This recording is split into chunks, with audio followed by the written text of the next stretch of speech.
स्वागत है आप सभी को मिस सर्वेंट के एपिसोड नंबर 8 में। एपिसोड के स्टार्टिंग में हितोशी ग्रेस से यूकी की छोटी बहन के बारे में पूछ रहा होता है, पर ग्रेस डायरेक्ट मना कर देती है कि मुझे उसके बारे में कुछ भी नहीं पता। हितोशी इस पर कहता है तुम ऐसे कैसे मना कर सकते हो, मैंने तुम्हें रोमिन खिलाने के लिए लाया। ग्रेस कहते हैं मुझसे जानकारी पाने के लिए कम से कम तुम्हें मुझे रोमिन तो खिलाना ही पड़ेगा, और तुम्हारे पास सिर्फ वो घंटी का ही सुराग है और उसका नाम हुआ है ना। और मैं एक कटोरी रोमिन के जितना ही तुम्हारा मदद करूंगी, इसलिए बुरा मत मानना। इस पर हितोशी काफी गुस्सा हो जाता है और कहता है आखिर कौन सा टीचर अपने स्टूडेंट की कुछ मदद करने के लिए उससे कुछ लेता है। तभी ग्रेस कहते चुप हो जाओ, रोमिन खाते वक्त मेरा ध्यान मत भटकाओ। आगे वो बड़े ही भुक्कड़ की तरह रोमिन खाती है और वो इसे बड़े ही तेजी से खत्म भी कर देती है, और उसे ये काफी ज्यादा पसंद भी आती है। और वो कहती है जापान का खाना इतना ज्यादा टेस्टी है, इसी वजह से ही मैं जापान में अब तक यहाँ पर रुकी हुई हूँ। तुम मेरी बातों को समझ सकते हो है ना यूकी। पर वो ये देखकर हैरान हो जाती है कि यूकी इसमें भी अपना कात्सुता सॉस मिलाती है, और वो यूकी से कहती है इसे इस तरीके से खा के इतना ज्यादा खुश दिखना बंद करो। और आगे वो गुस्से में यूकी से कहती है रोमिन से माफी मांगो, नहीं तो मैं तुम्हारे साथ कोई भी डील नहीं करूंगी। और यूकी यहाँ पर सोच रही होती है अब कात्सुता सॉस बहुत ही कम बचा हुआ है। नेक्स्ट वो दोनों कात्सुता सॉस खरीदने के लिए कात्सुता स्टोर में आ जाते हैं, पर उन्हें यहाँ पर आकर पता चलता है कि सारा सॉस बिक चुका है और कुछ भी बचा नहीं है। ये सुनकर यूकी काफी डिप्रेस हो जाती है। आगे स्टोर के ओनर कहती है कात्सुता फेस्टिवल की वजह से मैं साल के इस समय इनफ सॉस नहीं बना पाती हूँ, इसलिए मुझे माफ करना कि तुम्हें कात्सुता सॉस अगले वीक के बाद ही मिल पाएगी। इस पर यूकी काफी ज्यादा दुखी हो जाती है, पर वो आगे कहती है कोई बात नहीं, आपको बहुत शुक्रिया कि आप इतने स्वादिष्ट सॉस बनाती है। पर अभी भी उसके एक्सप्रेशन से पता लग रहा होता कि वो इसके लिए काफी दुखी होती है। नेक्स्ट वो दोनों वापस जाते हुए हितोशी कह रहा होता है इतना थोड़ा सा सॉस पूरे वीक तक चलाना मुश्किल होगा। यूकी कहती है मैं इसकी एक एक बूंद बचा के रखूंगी।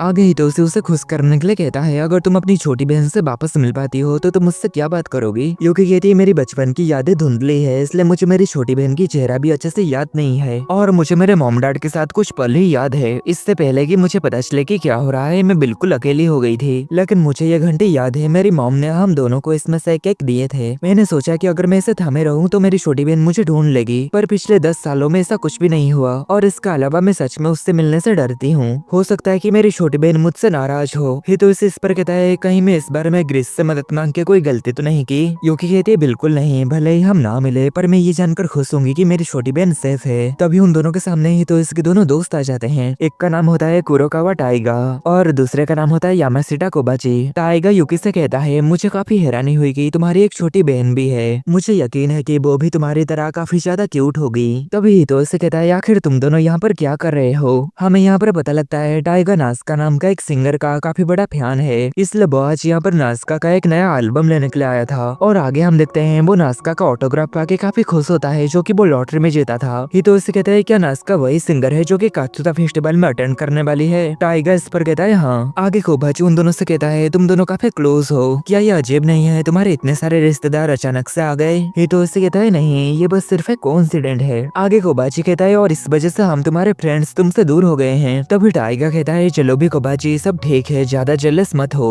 और आगे वो यूकी से कहता है अगर तुम्हें कुछ चाहिए तो तुम हमसे मदद मांग सकते हो यूकी, जब से तुम आए हो हितोशी काफी मजे कर रहा है। हमें पता है वो मिडिल स्कूल के दौरान बिल्कुल भी ऐसा नहीं था, तब वो अपने पापा के खिलाफ बगावत कर रहा था और काफी मुश्किल समय से गुजर रहा था। इस पर हितोशी काफी शर्मिंदा हो जाता है और उसे चुप रहने के लिए कहता है। टाइगा आगे कहता है और वो हमेशा काले रंग का कोट पहनता था, यहाँ तक कि गर्मियों में भी, और वो अपना नाम आंग्री नाइफ दिया था। यूकी को ये आंग्री नाइफ वाला नाम काफी पसंद आती है। टाइगा आगे कहता है क्या तुम्हें पता है वो घर की सफाई क्यों नहीं करता था। ऐसा नहीं है कि उसे वो सब काम आता ही नहीं था, असल में वो इतना बदमाश बन गया था कि वो ये सब काम करता ही नहीं था। तो इस पर काफी ज्यादा शर्मिंदा हो जाता है और वो टाइगा के मुंह को बंद करके कहता है अगर तुमने एक और शब्द भी कहा तो तुम्हें इसकी कीमत चुकानी होगी। इसी बीच टाइगा के हाथ से उसका ऑटोग्राफ वाला सीडी छूट जाता है और वो नीचे गटर में गिरने वाला होता है। तभी यूकी अपनी बैग फेंक देती है जिससे वो सीडी गटर में नहीं गिरता, पर यूकी के बैग के अंदर रहा कात्सुता सॉस की बोतल बाहर आके सारा जमीन में गिर जाती है, जिससे यूकी को काफी बड़ा झटका लगती है। नेक्स्ट रात में यूकी के सपने में कात्सुता सॉस की खाली बोतल आके उससे कह रही होती है मुझे यकीन नहीं हो रहा तुम मेरे साथ ऐसे बिहेव करोगी, इससे मुझे दुख पहुंचा, मैं तुम्हें और मुझे चाटने नहीं दूंगी। तभी यूकी की सपना टूट जाता है और वो इससे काफी परेशान होती है। आगे यहाँ पर हितोशी आ जाता है और वो यूकी से कहता है क्या तुम अभी तक अच्छे से जागे नहीं हो, लंच टाइम का समय लगभग हो गया है। यूकी उससे कहती है कात्सुता सॉस अब मुझसे नफरत करती है, अब जीने का कोई मतलब नहीं है। हितोशी इस पर कहता है शांत हो जाओ और मुझे बताओ कि क्या हुआ।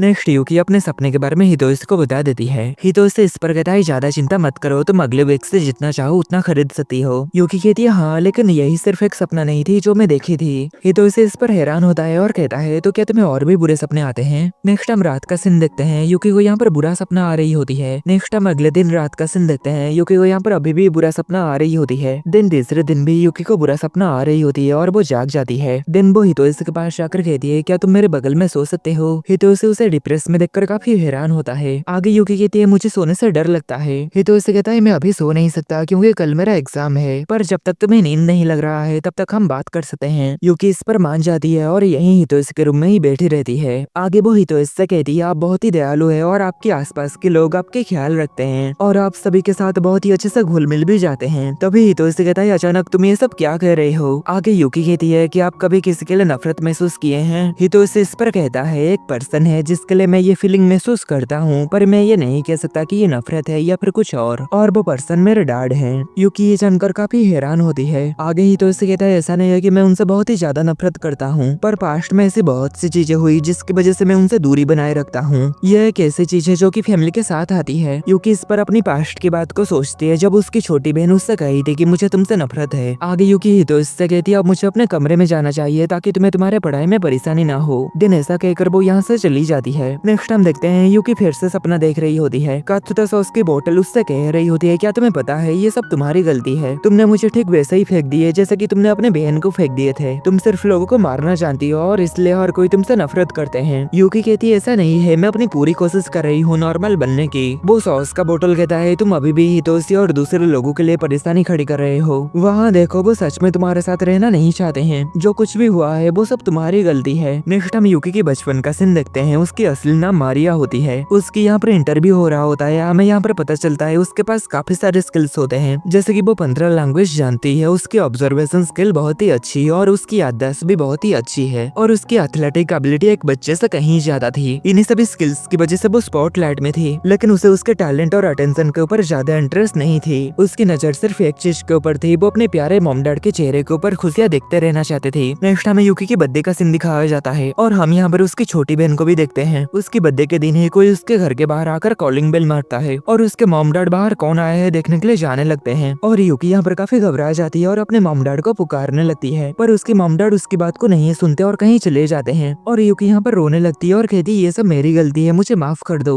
और हमें यहाँ पर बताया जाता है यूकी जो कि एक प्रोडिजी है जिसके पास काफी सारे स्किल्स हैं, उसे किडनैप करने के लिए उसके मॉम डैड को मार दिया गया और उसकी बहन भी इन सभी गड़बड़ी में फंस गई। यूकी जिनसे प्यार करते थे उन्हें खोने के बाद यूकी की इमोशन खत्म हो गई और उसके लगाव अपने मॉम डैड के ऊपर से हटकर उसकी बहन के ऊपर चला गया। पर हम देखते हैं उसकी छोटी बहन उससे कह रही होती है तुम ऐसा क्यों कर रहे हो, मुझे तुमसे नफरत है, और वो अपनी बेल को उतार के फेंक देती है और कहती है मुझे ये बेल नहीं चाहिए। आखिरी में उसे उसकी छोटी बहन भी रिजेक्ट कर दिया। इन सब के बाद यूकी के पास सिर्फ एक ही रास्ता बची थी, अपनी असासन वाली जिंदगी जीना। जिंदा रहने के लिए वो सिर्फ लोगों को मारती थी। इससे पहले कि वो ये जान पाती वो सिर्फ लोगों को मारने के लिए जी रही थी और ऐसे ही वो दुनिया की सबसे ज्यादा खूंखार असासन बन गई। आगे हमें पता लगता है ये सब बातें जो उसके बारे में कह रहे थे ये उसके मास्टर होते हैं। तभी हम देखते हैं यूकी यहाँ पर जाग जाती है क्योंकि हितोशी उसे पुकार रहा था। हितोशी उससे कहता है क्या तुम ठीक हो, मुझे तुम्हारी चिंता हुई तो मैं तुम्हारी हालचाल जानने के लिए आ गया। तुम नींद में बहुत ही करा रहे थे, क्या तुम ठीक हो। तभी यूकी उसे अपने बाहों में पकड़ के उसे अपने साथ ही सुला लेती है और हितोशी की यहाँ पर शर्म के मारे उसकी हालत खराब होने लगता है। यूकी कहती है मैं समझ सकती हूँ कि तुम्हें इससे थोड़ी सी परेशानी हो रही है, पर प्लीज मुझे तुम्हारे साथ ऐसे ही थोड़े समय के लिए रहने दो। इस पर हितोशी कहता है क्या तुम्हें कोई और बुरा सपना आया। यूकी कहती है हाँ ये एक बुरा सपना है, पर ये कुछ और भी था। ये सपना बहुत समय पास्ट का है। और आगे कहती है माफ करना मुझे कुछ भी याद नहीं आ रही। हितोशी उसके पीठ के ऊपर थपथपा के उसे शांत करने लगता है, जिससे यूकी को थोड़ा सा अच्छा लगता है और वो सो जाती है। नेक्स्ट अगले दिन हम स्कूल का सीन देखते हैं। टाइगर यहाँ पर यूकी को कत्सुता फेस्टिवल के बारे में बता रहा होता है और कह रहा होता है इसमें स्पोर्ट्स फेस्टिवल, कल्चरल फेस्टिवल और म्यूजिक फेस्टिवल तीनों ही होते हैं। यह हमारे स्कूल में एक लंबे समय से चली आ रही परंपरा है। कोबाची कहता है हर एक क्लास तीनों फेस्टिवल में पार्टिसिपेट करते हैं और ओवरऑल रैंकिंग में कॉम्पीट्स करते हैं। जो भी क्लास जीतता है उन्हें कई सारे इनाम दिया जाता है और उनमें से एक प्रीमियम तरीके से बनाया गया स्पेशल कात्सुता सॉस भी है, जो सुनकर यूकी के मुंह से लार टपकने लगता है। कोबाची आगे कहता है लेकिन सेकंड ईयर के स्टूडेंट्स के लिए फेस्टिवल जितना इम्पॉसिबल है। स्टूडेंट काउंसिल प्रेसिडेंट की क्लास से जीतेगी। तभी टाइगर कहता है अगर हमारा एम टॉप पर पहुंचना है तो हम आने वाले कल्चरल फेस्टिवल में हार नहीं सकते।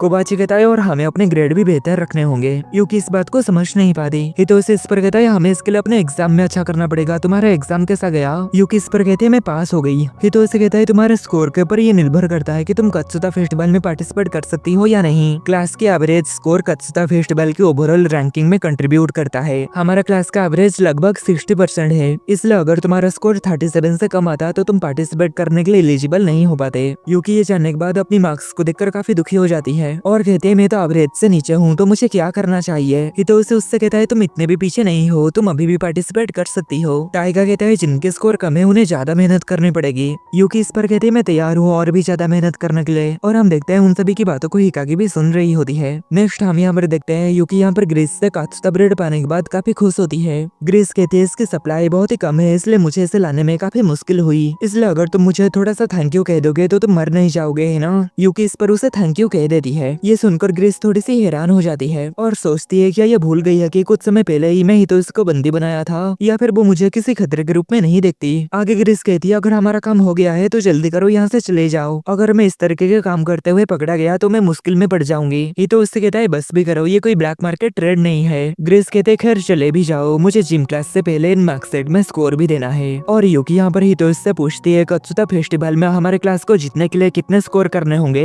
हितोशी कहता है क्या तुम सच में जीतने के लिए सीरियस हो। खैर मुझे तुम्हारे एबिलिटी को देखते हुए मुझे लगता है ये पॉसिबल हो सकता है, पर इसके साथ ही हमें तुम्हारी असली पहचान भी छुपानी होगी। तभी ग्रेस ये सब सुनकर कहती है क्या तुम कात्सुता फेस्टिवल में पार्टिसिपेट लेने की सोच रहे हो, पर तुम जिम क्लास के एग्जाम पेपर में अपना नाम बिना लिखे ही दे दिए थे, अगर तुम फेल हो गए तो तुम पार्टिसिपेट नहीं कर सकती हो। ये जानकर यूकी को काफी बड़ा झटका लगती है। एग्जाम के दौरान मैंने तुम्हारा आंसर शीट के ऊपर एक नजर डाली थी और मुझे पता चला कि सिर्फ तुम ही एक हो जो कि अपनी नाम लिखना भूल गई हो। ये बहुत ही शर्म की बात है, काश तुम पास हो जाते। और यूकी यहाँ पर कहती है मैं बेवकूफ थी कि तुम्हें थैंक यू कही। ग्रेस कहते हैं मुझे ये मत बताओ, यहाँ पर गलती तुम्हारी थी। तभी हितोशी उससे कहता है क्या तुम अभी उसे उसकी नाम लिखने की परमिशन नहीं दे सकती हो। ग्रेस कहते हैं क्या तुम सच में सोचते हो मैं तुम्हें इतना बढ़िया सौदा फ्री में दे दूंगी। अगर तुम चाहते हो कि मैं तुम्हें एग्जाम में पास कर दूं तो तुम्हें कात्सुता ब्रेड देने वाले डील को कैंसिल करनी पड़ेगी। और इसके अलावा और एक शर्त है, जब तुम रोमेन खाने जाओ तो तुम्हें सॉस को घर पर ही छोड़ के जाना होगा। यूकी उसके सौदे को मानने वाली होती है, तभी वहाँ पर थोड़ी सी हवा चलती है और यूकी यहाँ पर देखती है कोई बड़े ही तेजी से ग्रेस के पीछे से गुजरती है। और ग्रेस ये देखकर हैरान हो जाती है कि यूकी के पेपर में उसकी नाम लिखा हो गया था। और आगे वो यूकी के ऊपर गुस्सा करने लगती है कि आखिर ये किस तरीके की जादुई चाल थी। तभी हितोशी कहता है इससे पता लगती है कि गलती तुम्हारी थी, यूकी अपनी नाम पहले से ही लिखी हुई थी लेकिन तुमने अच्छे से देखा नहीं। ग्रेस गुस्से में यहाँ से जाने लगती है और कहती है मैं इस बार इसे जाने देती हूँ पर अगली बार ऐसा नहीं होगा।